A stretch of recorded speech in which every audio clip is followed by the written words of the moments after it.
அம்மன் அருள் TV நேயர்களுக்கு அன்பான வணக்கங்கள். உங்கள் பாரம்பரிய அருள்வாக்கு ஜோதிடர் பாலசுப்ரமணியன் அடியனின் அன்பு வணக்கங்கள். என்றும் குருவழியில் குருவை நேசிப்போம், குருவை போற்றுவோம். நம்ம பார்க்க போற தலைப்பு பார்த்தீங்க அப்படின்னா சுக்கிர பெயர்ச்சி. இந்த சுக்கிரன் பார்த்தீங்க அப்படின்னா இந்த பெயர்ச்சி ஆகப்பட்டது அவருடைய சொந்த வீடான ரிஷப வீட்டில இருந்து பார்த்தீங்க அப்படின்னா அவருடைய 2ஆம் இடமான மிதுன வீட்டுக்கு பயிற்சி ஆகிறார். அதாவது 26/7/2025 அவர் பெயர்ச்சியாகி, அதாவது ஆடி மாசம் 10ஆம் தேதி சனிக்கிழமை பெயர்ச்சி ஆகிறார். அவர் பெயர்ச்சி ஆகிறதுங்கிறது பார்த்தீங்க அப்படின்னா சுக்கிரன் அப்படின்னாலே பார்த்தீங்க அப்படின்னா ஒவ்வொரு ஜாதகத்துக்கும் எவ்வளவு ஒரு முக்கியமான கிரகம் அப்படிங்கிறது உங்களுக்கு தெரியும். இந்த 12 ராசிகளுக்குமே பார்த்தீங்க அப்படின்னா சுக்கிரன் அப்படின்னாலே ஒரு சுகபோகமான ஒரு வாழ்க்கைக்கு சொந்தக்காரர் அப்படிங்கிற ஒரு விஷயம் நமக்கு நல்லாவே தெரியும். அதுலயும் இந்த சுக்கிரன் 2ஆம் இடமான உங்களுடைய இந்த ரிஷப ராசிக்கு 2ஆம் இடம், அதாவது மேச ராசியில இருந்து தொடங்கி மீன ராசி வரை நம்ம இந்த சுக்கிர பயிற்சி எப்படி இருக்கும் அப்படிங்கிற ஒரு விஷயத்த பார்க்க போறோம். ஒரு மனிதன் பார்த்தீங்க அப்படின்னா ஆரம்ப காலத்துல இருந்து ஒரு முடிவு காலம் வரைக்குமே ஒரு வாழ்க்கையில இன்பத்தோடவும் செல்வ செழிப்போடவும் சந்தோஷத்தோடவும் வாழ்க்கையை ஆரம்பிச்சு வாழ்க்கையை சந்தோஷப்படுத்தக்கூடிய ஒரு கிரகம் அப்படின்னா அது சுக்கிர பயிற்சி தான். சுக்கிரன் தான் ஒருவருக்கு சுக்கிரன் நல்ல நிலைமையில மட்டும் இருந்தால் அவருடைய வாழ்க்கை என்றுமே பார்த்தீங்க அப்படின்னா ஒரு சந்தோஷத்தையே ஏற்படுத்தும். அது இந்த 12 ராசிக்குமே பார்த்தீங்க அப்படின்னா எப்படி இருக்கும் அப்படிங்கிற ஒரு விஷயத்த நம்ம விரிவா கொஞ்சம் பார்த்துருவோம். அன்பான மகர ராசி அன்பர்களே, மகர ராசிக்கு நம்ம சொல்லக்கூடிய விஷயம் என்னன்னா, பொதுவாகவே இந்த மகர ராசி நேர வரைக்கும் பார்த்தீங்க அப்படின்னா இந்த சனியினுடைய தாக்கத்துல முடிஞ்சு, பாத சனி அப்படிங்கிறதும் முடிஞ்சு 3ஆவது மாசத்துல கொஞ்சம் ஃப்ரீ ஆயிட்டீங்க. இந்த சனி பகவான் பார்த்தீங்க அப்படின்னா உங்களுடைய ராசிநாதன், உங்களுடைய 2ஆம் இடமான குடும்பஸ்தானமான கும்பராசிக்கும் உள்ள அதிபதி சனி பகவான். அவர் உங்களுடைய 3ஆம் இடமான சகோதர ஸ்தானத்துல வக்ரம் பெற்றிருக்காரு. உங்களுடைய 5ஆம் இடமான பூர்வ புண்ணிய ஸ்தானமான ரிஷபராசிக்கு உள்ள அதிபதி சுக்கிர பகவான். உங்களுடைய 10ஆம் இடமான தொழில் ஸ்தானத்துக்கு உள்ள அதிபதி சுக்கிரன். ரெண்டுமே பாத்தீங்க அப்படின்னா 5ஆம் இடமான பூர்வ புண்ணிய ஸ்தானத்துல இருந்து 6ஆம் இடமான சத்ரு ஸ்தானத்துக்கு குருவோட இணைகிறார்.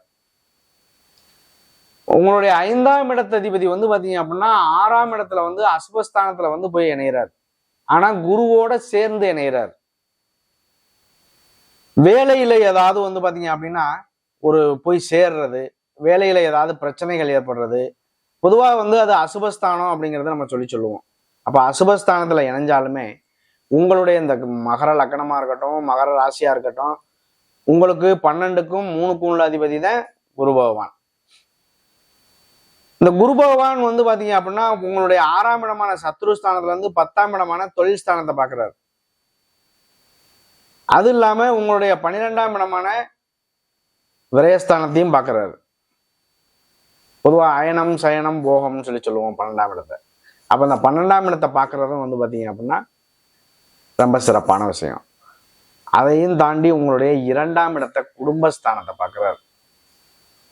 இந்த குடும்பஸ்தானம் அப்படிங்கிறது பாத்தீங்க அப்படின்னா எல்லாருக்குமே ஒரு 2ஆம் இடம் அப்படிங்கிறது வலுப்பெறுது நல்ல நிலையில இருக்கு அப்படின்னா அதை விட பெரிய விஷயம் வேற எதுவுமே இல்லை.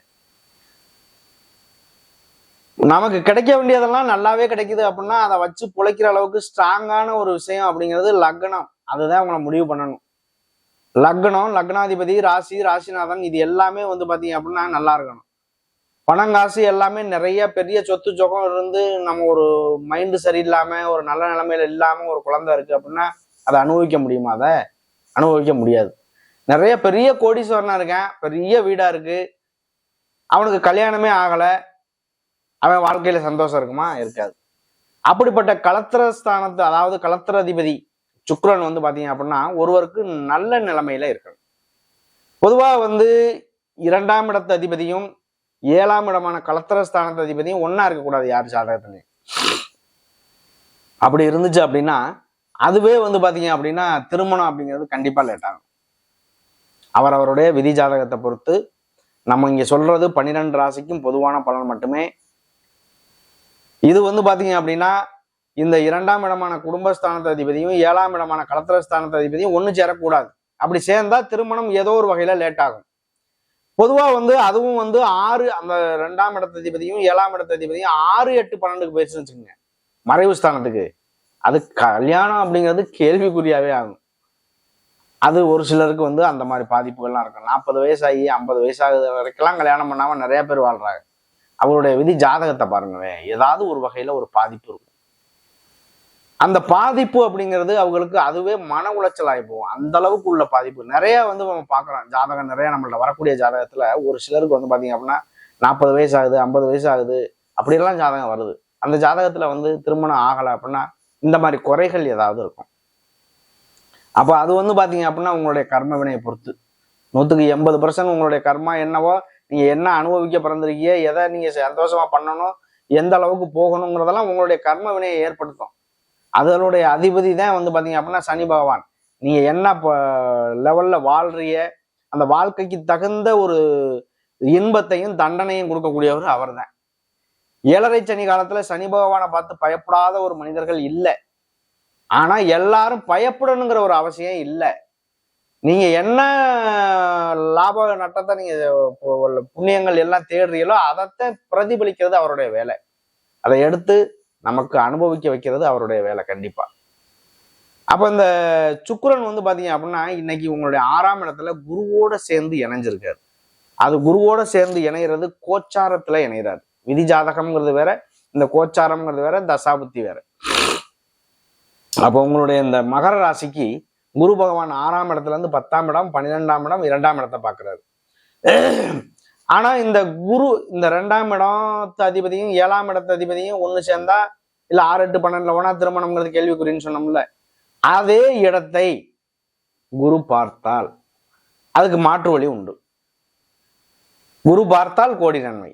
லக்னத்தையோ ராசியவோ குரு பார்க்குதுன்னு வச்சுக்கோங்க, அப்ப ஏதோ ஒரு வகையில வந்து பாத்தீங்க அப்படின்னா கண்டிப்பாக அந்த மாற்றம் இருக்கும், நல்லது நடக்கும். அதனாலதான் குரு பார்த்தால் கோடி நன்மை சொல்றோம்.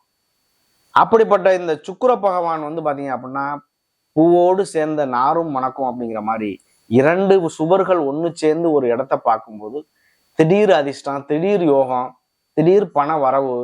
ஒரு சிலர் ஒரு தொழில் பண்ணிக்கிட்டு இருப்பாங்க, அவங்களுக்கு 2, 3 தொழில் அமைகிறது. பொதுவா வந்து ஒரு தொழில் பண்ணிட்டு இருக்கவங்களுக்கு இன்னொரு தொழில் பண்ண ஆரம்பிச்சிருவாங்க. அது யதார்த்தமாவே அமையும். அப்படிப்பட்ட ஒரு காலகட்டம் எல்லாமே ஒரு சிலருக்கு அமைஞ்சிருக்கு. அப்ப அந்த 2 வருமானம் 3 வருமானம் சேர்ந்து திடீர் முன்னேற்றங்கள் ஏற்படலாம். இந்த மாதிரி அமைப்பு உண்டு. பொதுவாகவே வந்து இந்த சுக்கிரன் வந்து சுகபோகமான ஒரு வாழ்க்கைக்கு சொந்தக்காரர்.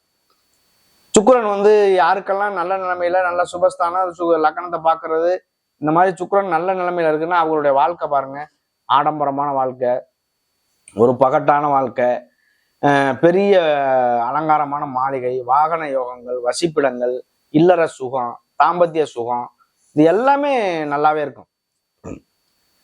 சுக்கிரன் யாருக்காவது பாதிப்புல இருக்குன்னு வச்சுக்கோங்க, அஸ்தமனம் ஆகுறது, பாதிப்பாகுது. ஒரு சிலருக்கெல்லாம் ஒரு சில குழந்தைகள் கூட இல்லாம எல்லாம் வாழ்றாங்க நிறைய தம்பதிகள். அவங்களுடைய நிலையை பாருங்க.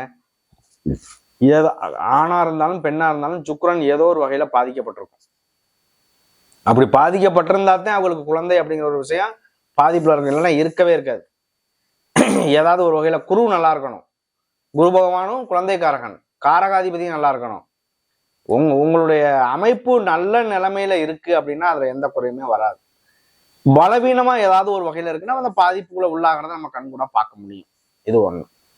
இதுலயும் வந்து பாத்தீங்க அப்படின்னா ஒரு நல்ல ரசனை, அழகியான ஒரு பொருட்கள் வாங்கி சேர்க்கறது, சங்கீதம், பொழுதுபோக்கு, இது எல்லாமே சுக்கிரனுடைய பணி. ஒருவருக்கு பணம் சம்பாதிக்கிறாரு அப்படின்னா சம்பாதிக்கக்கூடிய ஒரு விஷயம், பணம் நிறைய கிடைக்கிறதுங்கிறது, பணத்தை அள்ளி கொடுக்கறது சுக்கிரன். அந்த சுக்கிரன் வந்து ஒரு நார்மலான பணம் அப்படின்னா ஒரு பெரும் பணம், பல கோடி இந்த மாதிரிலாம் டேர்ன் ஓவர் பண்ணுவாங்க ஒரு சிலர். அந்த மாதிரி உள்ளவங்களுக்கு குரு நல்ல ஸ்ட்ராங்கா இருக்கும், அமைப்புல இருக்கும். அப்படிப்பட்ட நபர்கள் எல்லாருக்குமே வந்து பாத்தீங்க அப்படின்னா குரு, சுக்கிரன் இதெல்லாம் வந்து நல்ல நிலைமையில இருக்கிறதுக்கான வாய்ப்பு உண்டு. பொதுவாகவே வந்து இந்த மகர ராசியை பொறுத்தளவுக்கு உத்திராட நட்சத்திரம் அப்படிங்கிறது சூரிய பகவானுடைய நட்சத்திரம்.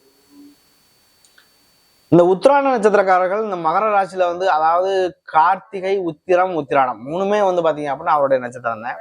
அந்த நட்சத்திரக்காரர்கள் எல்லாருமே பாருங்க, கண்டிப்பாக ஒரு ஆளுமை திறனுக்குள்ள 4 பேர் வந்து வச்சு வேலை பார்க்கக்கூடிய அளவுக்கு திறமையை வளர்த்துக்கிறது, இந்த மாதிரி எல்லாமே அங்கே எதா இருந்தாலும் அவங்களுடைய செயல் கோட்பாடு அங்கே இருக்கும், இல்லாம இருக்காது. அப்படிப்பட்ட நபர்கள் எல்லாருமே வந்து பாருங்க, இந்த உத்திராட நட்சத்திரக்காரர்களுக்கு ஒரு நல்ல ஒரு அமைப்பு அப்படிங்கிறது இந்த சுக்கிர பயிற்சி அமைச்சு தர வாய்ப்பு இருக்கு. ஏன்னா குருவோட சேர்ந்து உங்களுடைய 10ஆம் இடமான தொழில் ஸ்தானத்தை பார்க்கறதுனால தொழில்ல முன்னேற்றம் ஏற்படும். 12ஆம் இடத்தை பார்க்கறதுனால வெளியூர், வெளிநாடு அந்த மாதிரி விஷயங்கள் இருக்கும். 2ஆம் இடத்தை பார்க்கறதுனால குடும்ப சம்பந்தமான விஷயங்கள், கணவன் மனைவி பிரிவினைகள், இதெல்லாம் கூட ஓரளவுக்கு மாற்றத்தை ஏற்படுத்தும். அடுத்து வந்து பாத்தீங்க அப்படின்னா திருவோண நட்சத்திரம். திருவோண நட்சத்திரம் வந்து 1ஆம் பாதம், 2ஆம் பாதம், 3ஆம் பாதம், 4ஆம் பாதம், 4 பாதங்கள் வந்து பாத்தீங்க அப்படின்னா அந்த மகர ராசியில. மகரம் அப்படிங்கிறதே வந்து பாத்தீங்க அப்படின்னா கண்டிப்பாக ஒரு திருவோண நட்சத்திரம் சந்திரனுடைய நட்சத்திரம் அப்படிங்கிறதுனால அவங்க எப்பவுமே ஒரு தெளிவான முடிவு எடுக்கக்கூடிய நபர்கள். ஒரு பேச்சுவார்த்தை, செயல் எதுலையுமே சிந்திச்சு செயல்பட்டு எடுக்கக்கூடிய ஒரு நபர்கள் இந்த திருவோண நட்சத்திரக்காரர்கள். அவங்கள பொறுத்தளவுக்கு இந்த சனியினுடைய தாக்கமும் முடிஞ்சு, இந்த சுக்கிரனும் வந்து பாத்தீங்க அப்படின்னா குருவோட சேர்ந்து இந்த பார்க்கக்கூடிய பார்வை மூலியமா ஒரு பலன் கிடைக்கிறதுக்கான வாய்ப்பும் உண்டுன்னு சொல்லலாம். அவிட்ட நட்சத்திரம் அடுத்து. அவிட்ட நட்சத்திரம் 1ஆம் பாதம், 2ஆம் பாதம். பொதுவாகவே வந்து மிருகசீரிஷம், சித்திரை, அவிட்டம் மூணுமே வந்து பாத்தீங்க அப்படின்னா செவ்வாயுடைய நட்சத்திரம். இதுல 2 பாதங்கள் ஒரு ராசியில, இன்னும் 2 பாதங்கள் ஒரு ராசியில, அது உடைந்த நட்சத்திரம்னு சொல்லுவோம். அப்ப இந்த அவிட்ட நட்சத்திரக்காரர்கள் எல்லாமே வந்து பாருங்க, கண்டிப்பாக முருகனுடைய வழிபாடு, முருகப்பெருமான் அவருடைய வழிபாடு வாழ்க்கையில எவ்வளவு இன்ப துன்பங்கள் இருந்தாலும் ஒரு வாழ்க்கையை மாற்றி அமைக்கக்கூடிய ஒரு சக்தி முருகப்பெருமானுக்கு உண்டுன்றாங்க. அப்படிப்பட்ட நபர்களுக்கு இந்த அவிட்ட நட்சத்திரக்காரர்களுக்குமே, அவிட்ட நட்சத்திரம் வந்து தவிட்டு பானையிலையும் தங்க இருக்குன்னு சொல்லுவாங்க. கண்டிப்பாக அவருடைய பாக்கெட்லனாலும் பாருங்க, அவரோட தகுதிக்கு தகுந்தால் பணம் இல்லாம இருக்க மாட்டாங்க. அப்படிப்பட்ட ஒரு நபர்கள் இந்த அவிட்ட நட்சத்திரக்காரர்கள். அதுவும் வந்து இந்த குருவினுடைய பார்வைக்குள்ள வருது. இதுலயும் அடுத்த வருஷத்துல வந்து பாத்தீங்க அப்படின்னா குரு பெயர்ச்சியாகி உங்களுடைய 7ஆம் இடத்துக்கு போறதுனால 7ஆம் இடத்துல வந்து உச்சம் பெற்று பார்க்குது. இந்த வருஷமே சிறப்பான விஷயம். அடுத்த வருஷமும் உங்களுக்கு ரொம்ப நல்ல அமைப்புக்குள்ள இருக்கு. திருமணம் சார்ந்த விஷயங்கள், மறுமணம் சார்ந்த விஷயங்கள், வேலையில குழந்தை பேர் இல்லாதவர்களுக்கு குழந்தை பேர், இந்த மாதிரி ஒரு மாற்றங்கள் உருவாக வாய்ப்பு உண்டு. நன்றி, வணக்கம்.